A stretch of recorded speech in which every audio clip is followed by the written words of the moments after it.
What to do when there is too much to do. If you've been following along with the current best practices, then you know that the answer to the question, what to do when there's too much to do, is not multitask. But is that advice even possible to follow? Greetings, I'm Dr. Will, and welcome to Dr. Will's Software Project Leadership channel, where we focus on building real software to solve real problems. If you're a manager or project leader or a business owner, you and I both know that your day is often interrupt-driven. You'd better be able to context switch quickly and effectively, or you'll find yourself quickly overcome by events. Say, if you've already subscribed to the channel, thank you, appreciate that. If you'd like more content like this, then subscribe and hit the bell below to be notified when new content becomes available. Yes, as humans, we do not usually do more than one thing at a time. Any attention or focus is aimed at one thing or another, not at more than one thing at a time. In fact, we see what we focus on, not we focus on what we see, interestingly. Listening to music, for example, unless you have special training, you can either hear one instrument or the entire ensemble that is performing. If you focus on the entire ensemble, you can't usually detect one specific instrument. If you focus on the one instrument, you're not clearly hearing the rest of the ensemble. Your perception will predominantly be whatever it is you're focusing on. Being able to concentrate on one thing at a time is both a skill and a luxury. As a skill, then, it needs training and practice.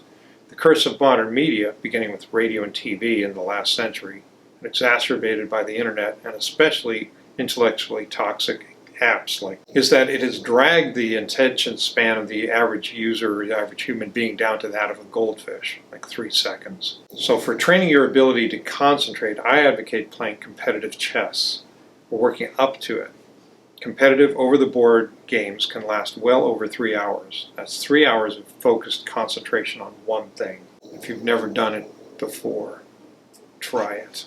Do not, I repeat, do not think that playing blitz chess, like 5 minutes sudden death speed chess, is equivalent. It's not. It's just another source of dopamine that rewards wrong behavior. Somewhat better than TikTok, but not by much.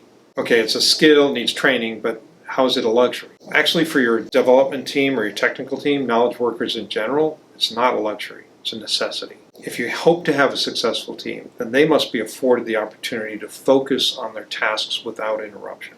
Note, that means that knowledge workers ought to have private offices where they can close the door and work by themselves or with one or two other people. No cubicles and certainly no open plan desks. Working from home might not solve the problem either if there are as many or more distractions there. Read DeMarco and Lister's Peopleware for more information about this. Companies think it saves them money to have cubicles and open plan desks and all that, or they used to when they were working in offices. But it turns out it costs them money because it lost productivity. It's so incredible. Anyway, for leader, manager, or owner, there are often very few opportunities to enjoy the flow that comes from being able to focus on a single task. Pointless to criticize somebody who is interrupt-driven for being reactive rather than proactive. That said, a manager, leader, owner should be able to time block some amount of time each day to work on long-term tasks. Interrupted only for actual emergencies like a tornado warning, erupting volcanoes, an impending meteor strike directly on the building, that sort of thing. They're the only thing they should be interrupted. So the most important task of an assistant who works with a manager or leader owner every day is to protect that time. If you can figure out how to get a virtual assistant to protect that time for you, so much the better. Managers, leaders, owners need to protect the time and flow of their technical teams so that the important work gets done as effectively and efficiently as possible. That means protecting them from useless meetings, and especially not being the source of useless meetings. And for those of you who enjoy useless meetings or are subjected to them, I've got a set of buzzword bingo cards available on my Etsy store. Link in the show notes below.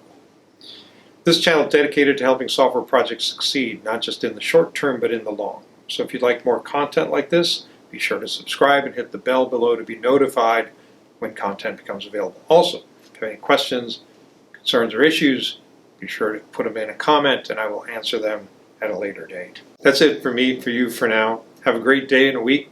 Be careful out there. I'll be seeing you. Bye.